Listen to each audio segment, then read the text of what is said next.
নমস্কার বন্ধুরা, আমি লাবণ্য। আজ করব কাতলা মাছের মাথা চচ্চড়ি। সকালবেলা ঘুম থেকে উঠে এত সুন্দর পরিবেশটা দেখে মন একেবারে ভরে গেল, তাই আপনাদের সাথে কিছুটা শেয়ার করলাম।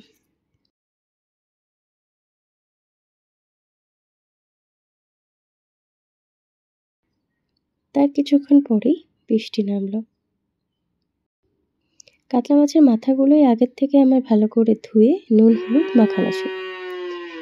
কড়াইও বসিয়ে দিয়েছি, কড়াতে ভালো করে তেলও দিয়ে দিয়েছি। তেলটা ভালো করে গরম হয়ে গেছে। এখন আমি মাছের মাথাগুলো এক এক করে দিয়ে আমি ভালো করে লাল লাল করে ভেজে নেব। যেহেতু কাতলা মাছের মাথাগুলো তেলে দেওয়ার পরে ফাটে, সেই জন্য ঢাকনাও দিয়ে দিয়েছিলাম। তারপরে সব মাথাগুলোকে এই যে ভেজে নিয়েছি। তারপর ডুমো ডুমো করে আলু কাটা ছিল, সেই আলুগুলোকেও আমি ওই মাছের মাথা ভাজা তেলটার মধ্যেই আমি দিয়ে নুন হলুদ দিয়ে আলুগুলোকে ভালো করে আমি ভেজে নিয়ে লাল লাল করে তারপরে আমি আলুগুলোকে একটা পাত্রে আমি তুলে নিয়েছি। ওই তেলের মধ্যেই তেজপাতা শুকনো লঙ্কা ফোড়ন দিয়ে দিয়েছি, দিয়ে তারপরে পেঁয়াজ দিয়ে দিয়েছি। তারপরে জিরে আদা বাটা শুকনো লঙ্কা সব কিছু মশলা আমি ওর মধ্যে দিয়ে দিয়েছি।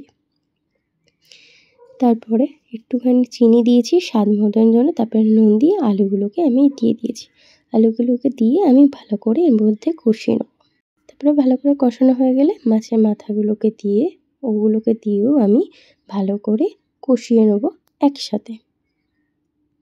ভালো করে কষিয়ে নিয়ে জল দিয়ে দিয়েছিলাম এবং সেই ভিডিওটা আমি নিতে ভুলে গেছিলাম। তারপরে একেবারে রেডি হয়ে গেছে, তাই আপনাদের সাথে শেয়ার করলাম।